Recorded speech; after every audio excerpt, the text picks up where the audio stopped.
We go, and we're waiting to stream. And in the meantime, let's get a little bit of music going here. Can you hear that? We are Yes. on LinkedIn. We are on Facebook. We are on Facebook. You know what? YouTube finally did it. Okay, let's do this. Dance with me, Vicky.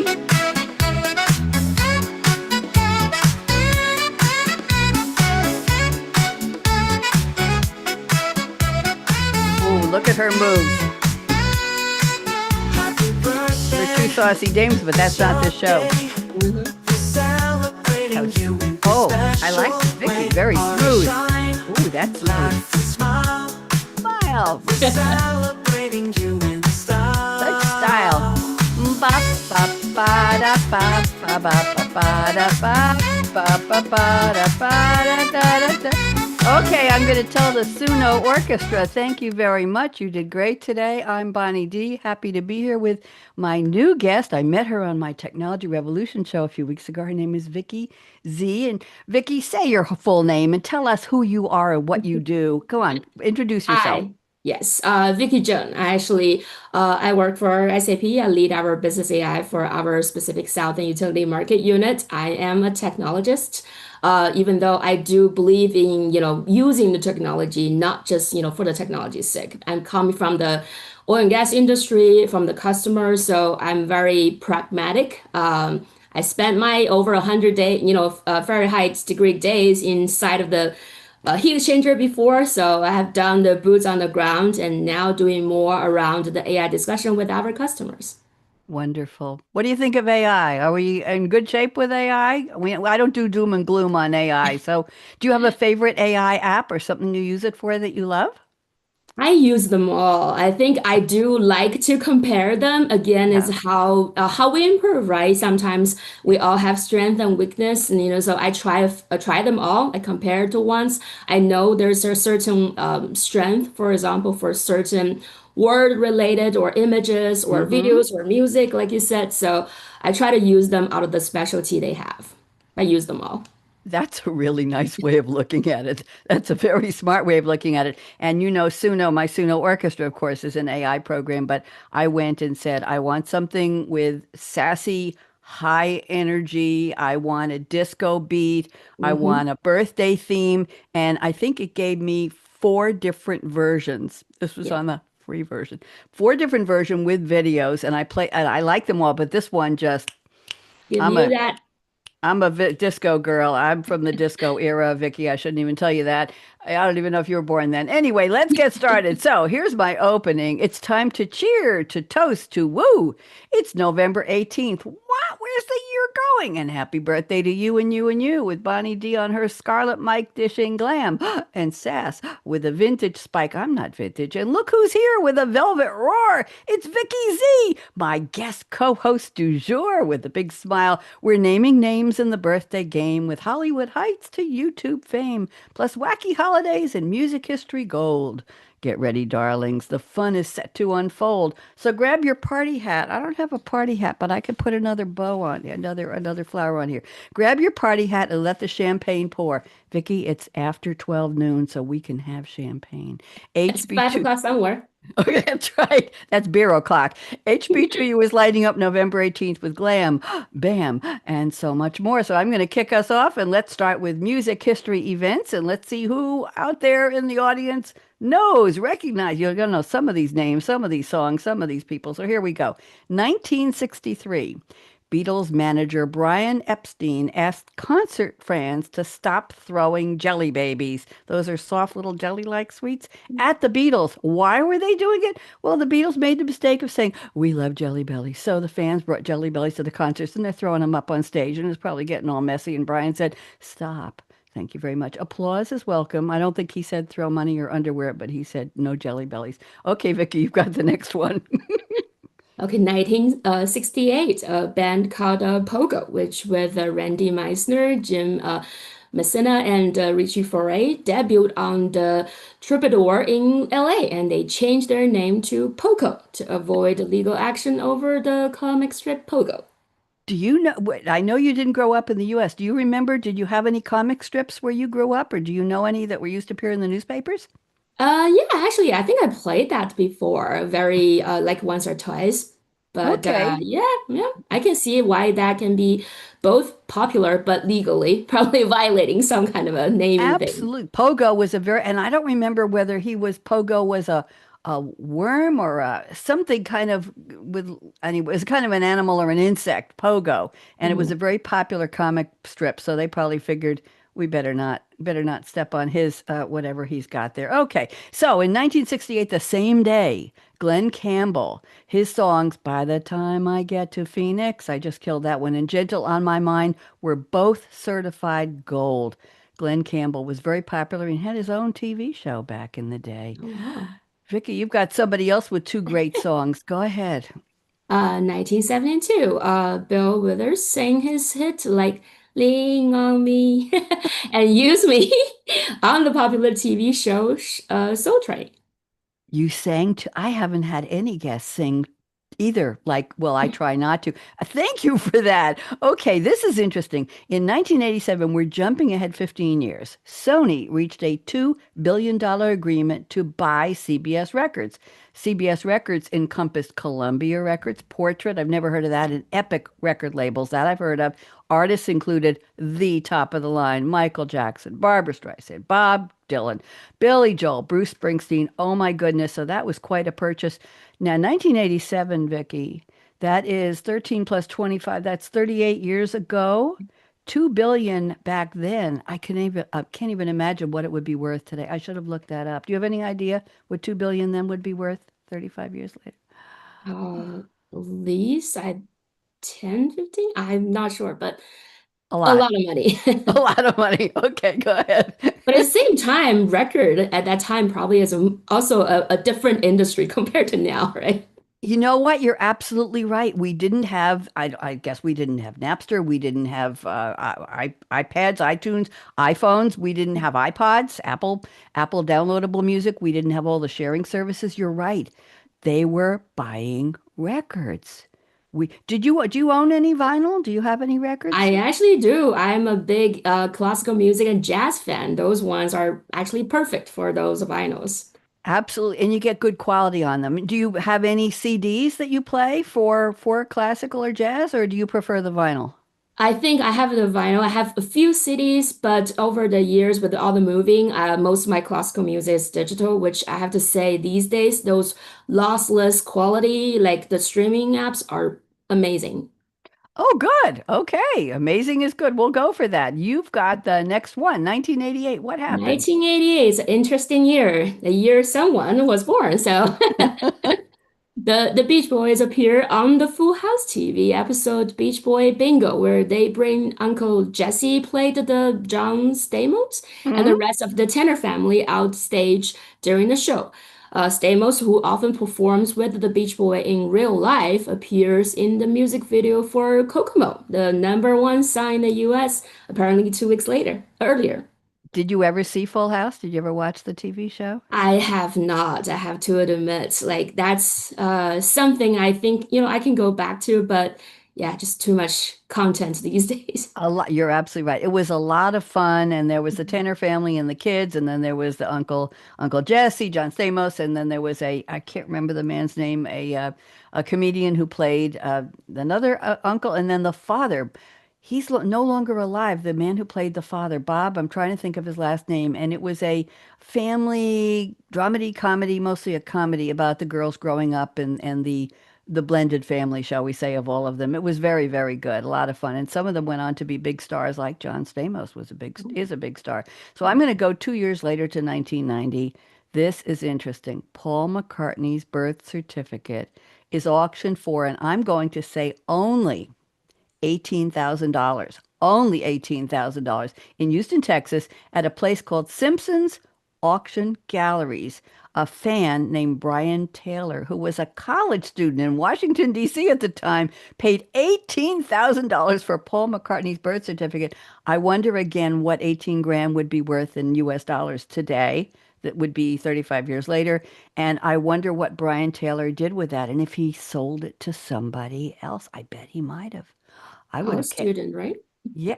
Can you imagine being a college student in 1990 and having $18,000? Uh, Yep.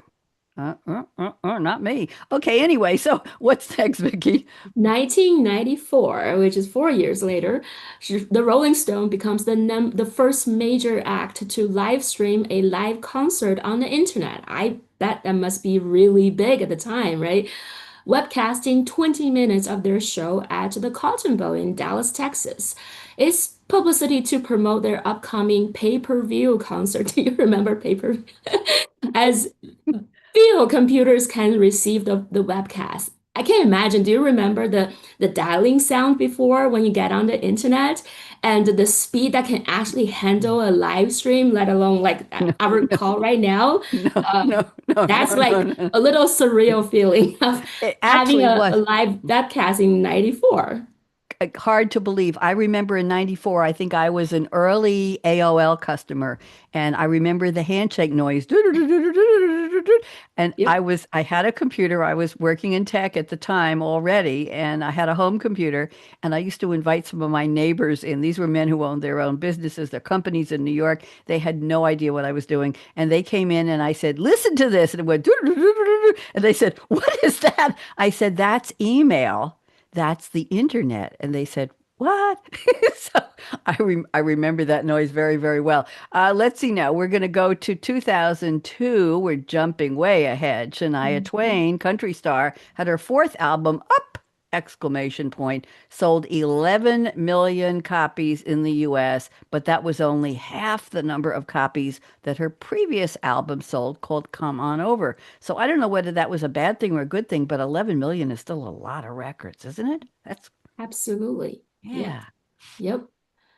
Uh, guess the next year, to 2003, John Lennon's original handwritten lyrics to Nowhere Man were auctioned at Christie's for $455,000, more than four times as expected price. And this winning bidder is not identified, which Isn't is that interesting if you think of Paul McCartney's in 1990? So that was, oh, too much math here. 13 years earlier, his mhm, birth certificate went for 18 grand, but John Lennon's handwritten lyrics to Nowhere Man went for $455,000 in 13 years. There's a gap in there somewhere, not just in the value of the money, but in the mhm. value of what the thing was. So, oh my goodness gracious.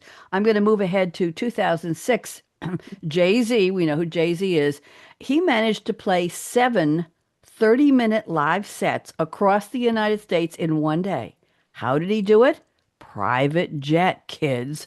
If you're at that level, you have a jet that you just, I don't know where these venues were, Vicky, maybe they were at airports. He's okay, let's go to the next airport. Hi, I'm Jay-Z. I'm going to sing for 30 minutes. I'm getting back on the plane. Hi, anyway, it was just a very interesting thing. So he managed to, I don't know if that set a record, but he was promoting his album, comeback album, Kingdom Come. That sounds like quite a publicity stunt to me. You've A got another major one. scheduler as well to make that Yes. happen. You know what? You're right. Think of, yes, that's masterful scheduling when you think of it. The plane needed to be fueled and ready on a tarmac. He needed a crew to get him on and off. He needed the venue to be ready for him. The audio was set up. The stages were set up. The costumes were set up.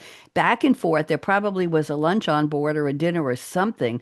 I don't know how many hours these seven sets were apart, but it was in one day.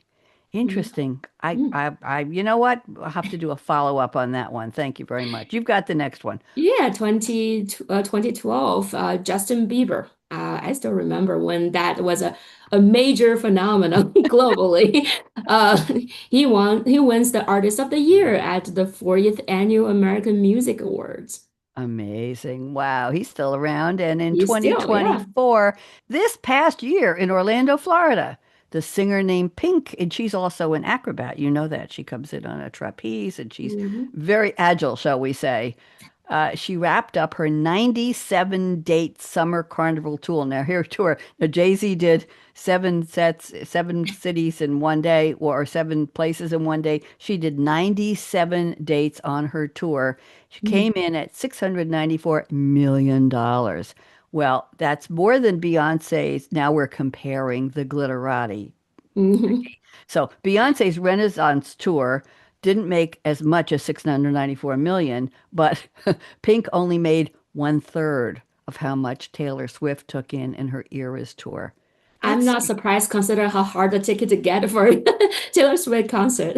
that. Have you tried? Have you seen her in Yes, person? I have. No, I haven't. I've tried to get a ticket. I didn't. So that's how I know how difficult it is. Oh my goodness gracious. Well, you know what? So you put Pink and Beyonce and Taylor Swift in this upper level, this cloud-like level, no pun intended, of people whose concerts are so popular. Tickets are very much wanted and hard to get, and a lot of money comes in. This is a whole new industry, I'm going to say, of female stars who are bringing in multi millions of dollars. Very, very interesting. And it's to the whole city, the tourist city, the hotel, the transportation, everything. So there is a word about like a Swift economy effect when they're doing for those cities. You're absolutely right. She has brought in a lot of money and a lot of people put to work. And her current album, Life of the Showgirl, got not great reviews. But you know what? She's 35 and she's allowed to just, calm it down a little bit just for at least this year. And then I'm sure she'll be back. Okay, so let's go on to celebrity birthdays. We've got a couple of interesting ones. I'm starting this off with Owen Wilson. Very, very funny man. Wonderful delivery, great voice, everything he does. He's 57 years old today. If anybody doesn't know him, where have you been? He's acted in the film Zoolander, Mhm. Marley and Me, Wedding Crashers, Meet the Parents, the whole set of Night at the Museum films. I didn't know that he co-wrote the films Rushmore, the Royal Tenenbaums, and Bottle Rocket, working with famous director Wes Anderson. He also voiced the lead character Lightning McQueen in the 2006 Pixar animated film Cars. Oh, And that's this was good. interesting, Vicky. Before he was famous, he went to the New Mexico Military Institute, and he was looking to get an English degree at the University of Texas, but somewhere along the line, comedy and acting and fame and writing took over. So happy birthday, Owen Wilson. I like him. Do you know his films? Have Oh, you seen? yes. He's very, very. There's something about the way he carries himself, and Mhm. he just speaks, and it's funny. I'm sorry. He There just are some people definitely they look like they are a comedian. I know, and other people just look funny. Okay. You've got the next one. This is a very important woman. Oh, Go yeah. ahead. Yeah, go ahead. It's Brene Brown Yeah. turning 60. What a milestone. Uh, Yes. she is an American academic, TEDx talk speaker, author, and podcaster. She is the Huffington Foundation's Brene Brown Endowed Chair at the University of Houston's Graduate School College of Social Works.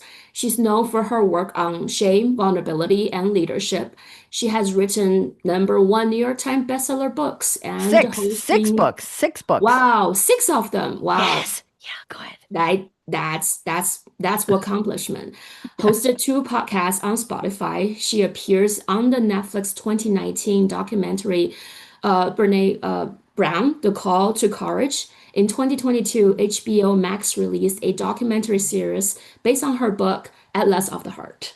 What I amazing absolutely, and I know a lot of experience. people quote her. Are you a follower? Have you read her books, Vicky? I have not, but I'm planning to read about it. Yeah, absolutely. Yeah, and I understand that her TEDx talk, the one that mentioned in here, I'm not sure what year it was one of the most watched ever, ever, ever. She speaks and people listen, and that's the important thing. She has something to say that's helpful. Mhm. I like that. Now, the next one is an actor a lot of people may not know, but I'm a fan of his because I was a fan of the show that I'm sorry it's over, The Good Fight on CBS TV. He played the attorney Adrian Bozeman. Christine Baranski was in that show, and it was the follow-up or the spin-off from The Good Wife. So his name is Delroy Lindo, Lindo. He is 73. What an interesting man. What an actor. Great. There's something very stoic and staunch about him in a very human way. Actor and director, he played also in the film Malcolm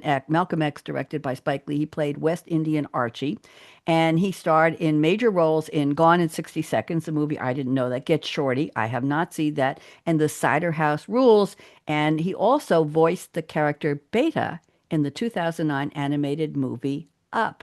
So happy birthday to Delroy Lindo. Did you watch The Good Fight or The Good Wife, Vicky? Absolutely, it's one of my favorite like legal shows. It's just Yes. amazing, and I didn't know he is the Andrea, so He's he Adrian, is and he great was there. Yes, and it was Christine Baranski's Diane Lockhart. Her money Hmm. was all stolen, scammed by somebody, and she Yep. joined a an all black legal firm, and Audra Yep. McDonald was in it. What a cast!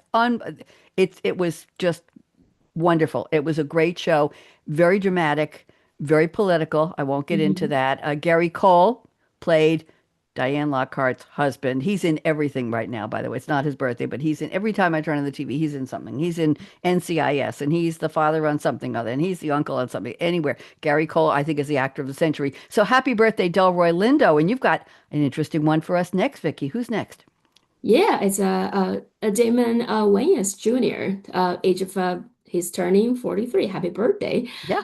Comedic actor who plays Brad Williams on ABC's Happy Ending, and Ernie coach Tlabu for on the Fox New Girls. In 2018, he began starring in Happy Together. He voiced the character Wasabi in the 2014 Disney movie Big Hero 6.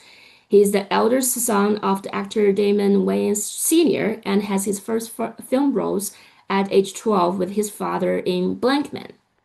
Interesting. And I think they've got a show they're doing together, Papa's House or something like that. I don't know if it's still on TV, but I happened to watch a couple of scenes from it recently. So happy birthday, Damon Wayans Jr.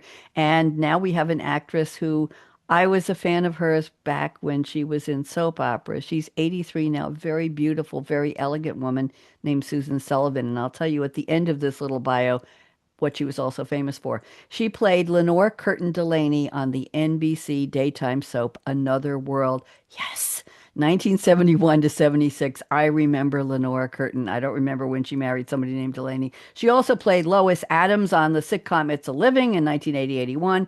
Julie Farr in a short-lived series called Julie Farr MD. I don't remember that one. She played Maggie Gilberti Channing on the CBS primetime soap Falcon Crest. I didn't. Did you watch Falcon Crest, Vicky? I've never I seen it. don't think I have. I will put that on our list of maybe. Yeah, She maybe. played Kitty Montgomery on the sitcom Dharma and Greg. I watched that a few times. Very funny. 1997 to 2002. And she played Martha Rogers on Castle. She was Nathan Fillion's mother or mother-in-law and the grandma to his redhead daughter who was learning to be a sleuth as well. Castle was a long-running show, 2009 to 2016. Before fame, Susan Sullivan began acting in the 1960s. Okay, Broadway play Jimmy Shine opposite Dustin Hoffman. That's a heck of a cast to be in Oh before you yeah. were famous.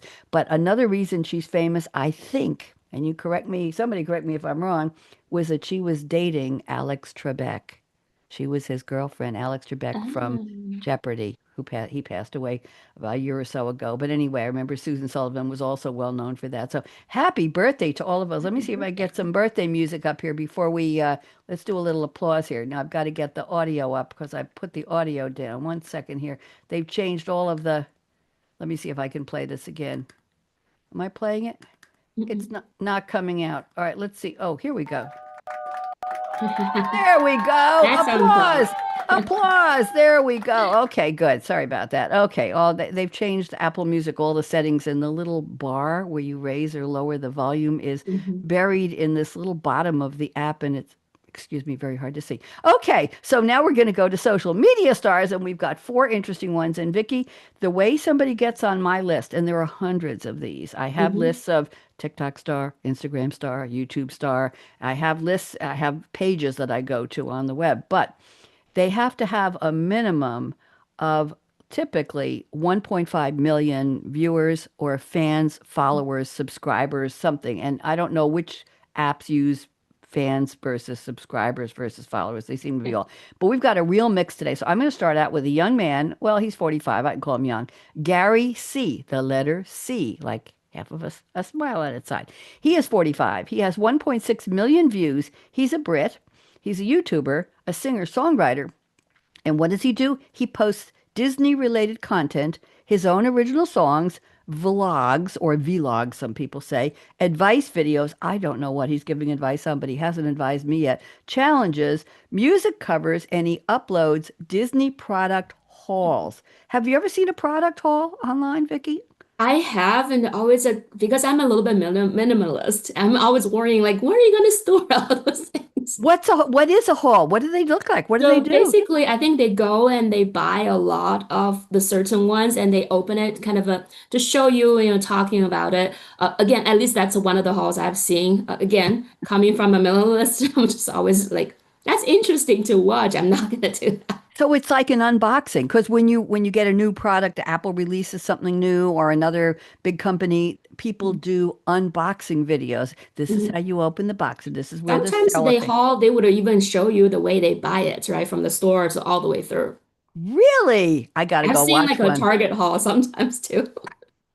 Thank you. I've never seen one. I think it's time I have to increase my education here. You've got the next one, a TikTok. Who've you got? Marlene Mendez. So she has over 37 million likes, which What?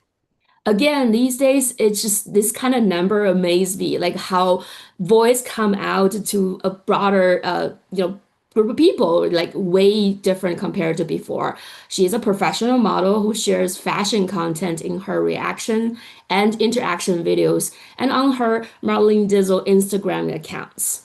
Those are What? amazing to watch.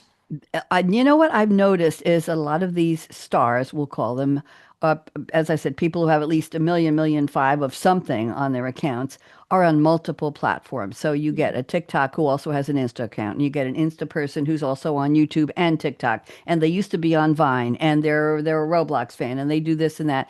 And I'm finding that they are multi-platform post content creators, Yeah. and that's interesting because in the world you and I operate in of technology and enterprise, we try to find our target audience, but we don't say, okay, we're going to do this on TikTok, we're going to do this on YouTube. We just look for where they are in terms of maybe conferences or in terms of groups they belong to or industry forums they participate in. But Mhm. this is different. This is saying, I want to talk to everybody's Instagram.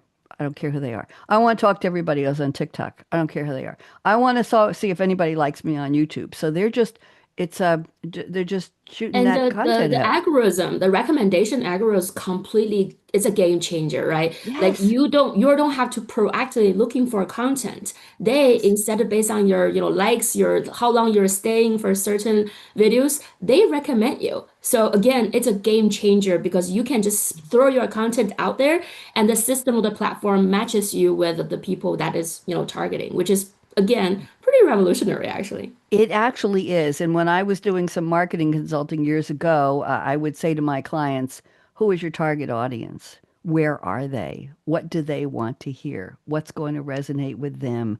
Find them and craft your message around that or those target audiences. And these people are just saying, I'm a model. I've got these interaction videos. I'm gonna do some product hauls. Okay, Insta, here I am. Okay, Facebook. It's just you're right. It's a game changer in terms because what they're doing is marketing. It's the same that we've always been doing with. Okay, anyway, I'm getting too philosophical here. You've got that next one. You're inspiring me, Vicky. Go ahead.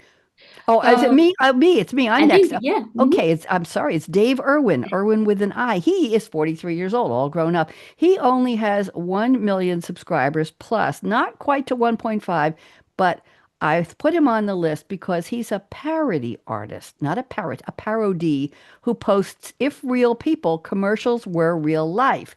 So some of the most popular were Chevy ads, Chevy emoji, Chevy awards, and Chevy Malibu. He's a former Army paratrooper. So somewhere along the line, he said, I'm going to go doing spoofs or parodies of commercials with real people on YouTube. That's an interesting change of venue. Let's just leave it there. Happy birthday, Dave Irwin. You've got the next one now. Go ahead. This is another combo, like we said, multi-platform, both TikTok and Instagram.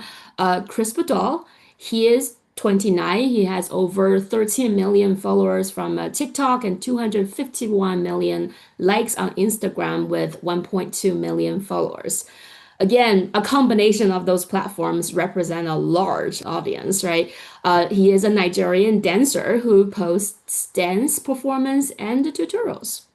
Very interesting. Well, happy birthday to Gary C., Marlene M., Dave I., Irwin, and Crisp Doll, whatever your last name is. I had his last name, but I didn't put it in here. Happy birthday to all of you. Now let's go to the first holiday. I'm going to lead off, and the second wacky holiday, Vicky will lead off. So let's start off with National Apple Cider Day. Now, Vicky, I have to make a confession. To me, apple cider is something that's like apple juice.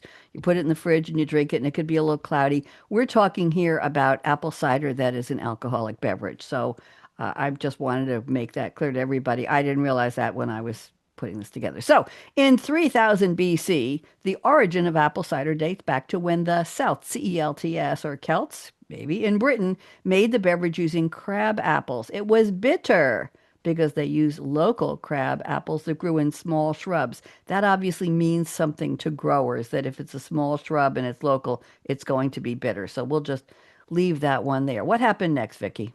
Almost like 2000 years later, 55 BC, the Roman invasion of England actually brought the apple cultivators and orcharding techniques to make ciders. There you go. So it was getting big. It was getting popular. In 1066, we're out of the BC already into the positive side. The Norman invasion of England introduced acetic cider apples. That's almost a tongue twister. Acetic cider, it's like one word with a lot of C's in it. And advanced apple pressing technology to make the juice extraction process easier. This made it a popular drink in England, and the popularity spread, I could say leaked, all over the world.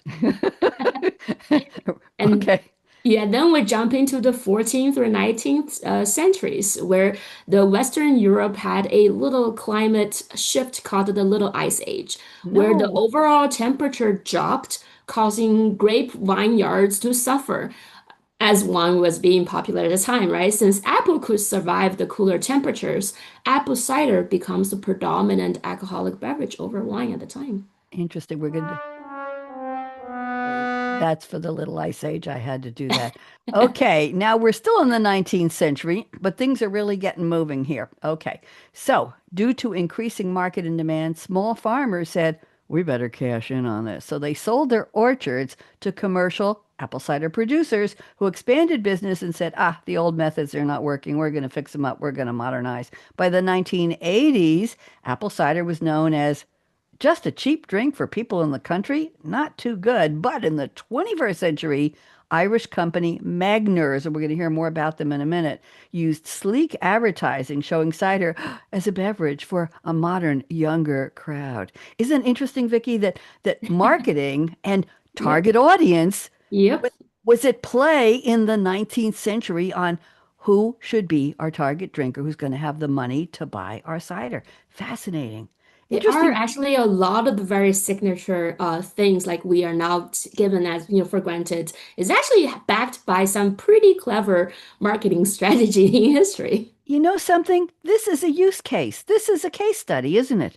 I Mhm. didn't even realize this is a case study in the origins of a product or a cultivating crop, and in how it became popular, how it spread, and then the target of let's take it out of the hands of people who'll pay cheap to people who'll pay more, and let's make it more popular with a modern, younger crowd who have the are interested in being cool. Okay. I'm just realizing this is a whole case study. I'm going to stop doing that. Okay, Yeah, yes. for 1935, commercial cider production was starting in Clomo, South Tipperary, where Yep. the Irish Free States by local man William Wagner, like you said, he showed up again, who bought the orchard from Mr. Phelan from Clomo. Wagner established a successful cider mill on the site of Thomas Murphy's brewery in Dowling, Clomo. Dowd's Lane Clonmel. Interesting. It's all Irish. I don't know. Tipperary. That's even it They're sounds. kind of a pretty genius around alcoholic beverages, right? Yeah, absolutely. And it must be important that he bought the site on Thomas Murphy's Brewery in Dowd's Lane. That must be something famous if it's in the history books. Because who would care? Would say, well, it was on, Market Street or it was on Broadway. Dowd's Lane. We'll have to look that up. In 1937, the English cider makers H.P. Bulmer, Bulmer, purchased a 50% share in Magner's business. In 1946, Bulmer said, we want the whole thing. They purchased the rest, the other 50%, and they changed the name to Bulmer's Limited Clonmel, Clonmel, not easy to pronounce, with international rights to the Bulmer's trademark. Vicky?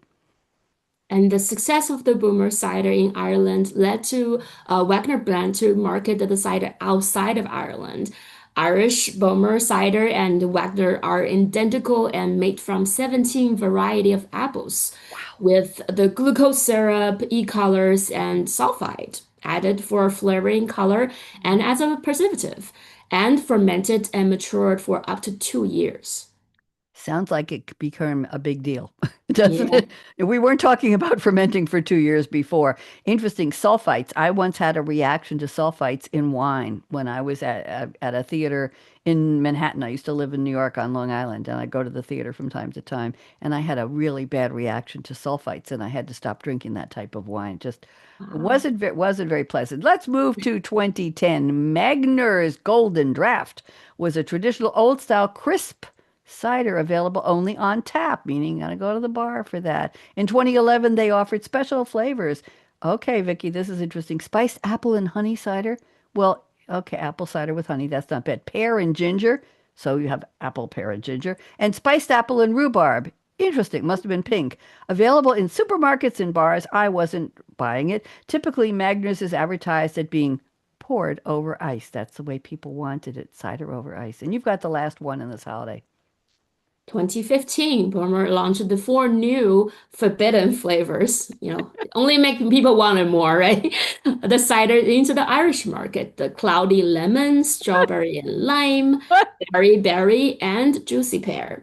In 2017, as part of over a 10 million euro investment, Bommer launched a new copper tone package on bottles and cans and a new, even sweeter cider called, this is a wordplay, outsider. With a C for instead of SIDER, it's out CIDER. That is this whole thing is a study in marketing, isn't it? Absolutely. They Very, are very very creative. interesting. Do you drink alcoholic apple cider? Have you had it? I have tried. I have to say, I actually like the non-alcoholic apple cider better, particularly in the winter. Like, I think I got hooked during one of the ski trips where they have warm apple cider.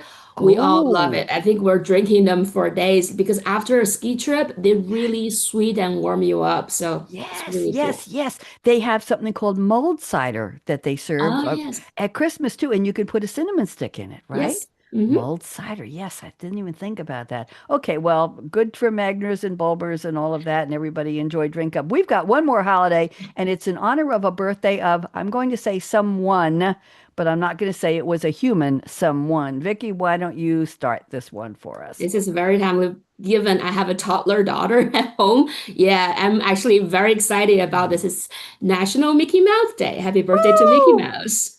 So, Mickey Mouse, as everybody know, is an American cartoon character co-created by Walt Disney and Up I Works, which that was a new thing I learned. The icon and mascot of a Walt Disney Company, Mickey is a small anthropomorphic mouse with a falsetto voice, Falsetto, originally high provided voice. by Walt Disney, actually. That's Yeah, again pretty I'm exciting. Mickey. Go ahead. Mickey typically wears red shorts, large shoes, white gloves, and is a sympathetic underdog and a lovable rogue. Obviously, over years, it was rebranded over time as a nice guy, seen as a spirit yet impulsive hero. He's often depicted with his girlfriend Minnie Mouse, his pet dog Pluto, and best friend Donald Duck and Goofy, and his nemesis Pete. I didn't know he had a nemesis. Mickey had a high voice. I can't imagine Walt Disney doing the voice of Mickey, but that was news to me as well. Okay, Sounds like an entrepreneur, right? You do what you well, he have. certainly was. You're right. It's like, I'm going to hire a voice actor for this. I'll just put a little bit of, what do they call it? The gas they give you that makes your voice. Ah, helium, yeah. Helium voice it out. Yeah, okay. We didn't, I don't know if he did that. Inspired by silent film personalities Charlie Chaplin and Douglas Fairbanks, Mickey was created, I didn't know this either, as a replacement for a previous Disney character called Oswald the Lucky Rabbit. not Wabbit, Rabbit. The character Mickey was originally to be named Mortimer Mouse, little M's, Mortimer Mouse. But Disney's wife Lillian said, "Nah, just call him Mickey." So Good there you, call. good Good call. call. That's right. And in 1928, Mickey Mouse was created and appeared in two short films, Plain Crazy and the Gallopin' Gaucho, that were not picked up for distribution. His public debut with Minnie Mouse was on November 18, 1928. Today. Ta-da! In the animated short Steamboat Willie, the first cartoon with synchronized sound, Mickey character went on to appear in over 130 films, mostly shorts as well as feature as Fantasia. That's a Wow. 1940 thing, yeah. Wow. And the interesting thing to me was that he was in these two Plane Crazy, Plane, which was a play on the word plane, and the Galloping Gaucho. But I guess what it meant was not picked up for distribution meant it didn't, these movies didn't go public. Nobody said, oh, let's put him in a movie theater. So he really only debuted in Steamboat Willie. That was his effective public debut, but he was in three movies that year. That was interesting. So talk about marketing, Vicky, right? Okay, they didn't sell that one. Since 1930, Mickey has been featured extensively in comic strips, including the Mickey Mouse comic strip, which ran 45 years. That's a long haul. In comic books like Mickey Mouse and in TV series including The Mickey Oh, Mouse Club, mm, 1955, 1996. Did you ever watch The Mickey Mouse Club on TV? absolutely. You did. Did you have Yes. a favorite Mouseketeer? Did you have a favorite? No, I think it's love having them all together. So no, I don't have a favorite, but yeah, it was one of my favorite shows too when I was I growing rem up. and did you have mouse ears? Oh We bought yes, the little plastic absolutely. mouse Mickey Mouse ears, the I little. will I will decorate them when I was little, and funny enough is my daughter does the same thing. Yeah. Not these days. She will have all her hair accessories decorating on the ears. Wow. Well, I remember some of the characters. I remember Annette Funicello was one, and I remember Cubby and Karen, the little short ones at the end of the line, and Darlene, who had the braids, and Bobby. Somebody was the leader of the Musketeers, the old Mouseketeers, the older one. Bobby Dodd, I think, was his name. Bobby Dodd could be. And they're long gone. And just, it was really, there was a spin-off called The Spin and Marty Show about Spin and Marty on a ranch, on a dude ranch for a summer. It was a lot of spin-offs, but the Mickey Mouse Club started a lot of people in on their journey on TV. It was very, very innovative. 1955. I don't remember that far back. So you've got a couple more facts for us, and then I'm going to wrap this up. So what do you have? 1935, the first Mickey Mouse film in Technicolor, The Bad Concert, was released. 1978, Mickey became the first cartoon character to have a star on the Hollywood Walk of Fame. That's What? really amazing. 1987, the first Mickey Mouse hot air balloon took flights. Wow. Interesting, interesting, interesting. Okay. In 1993, Mickey's Toontown, Toon Town, opened at Disneyland. And in 2004, our last fact in this holiday, Mickey's Twice Upon a Christmas film featured him in CGI animation for the first time. Vicky, let's dance our way out of this and we'll talk afterwards. Thank you for doing this. You're No, thank delightful. you for having me. This is a You lot are of fun. absolutely a delight. Come back anytime. You're a delight. Tell your daughter you're a This is a lot of star. fun things. Yes, absolutely. Happy birthday. We learned about marketing apple cider and Mickey Mouse. We're celebrating you in this special There's way. Our innovation shine throughout histories. life There you go. on. We're celebrating Nice you to in pinpoint them to a date, too. style. Yes, Ba, ba, absolutely. ba, da, ba, ba, ba, ba, ba, da, ba. Thank you to the Suno Orchestra. I'm Bonnie D, and it has been absolutely delightful welcoming Vicky Z to the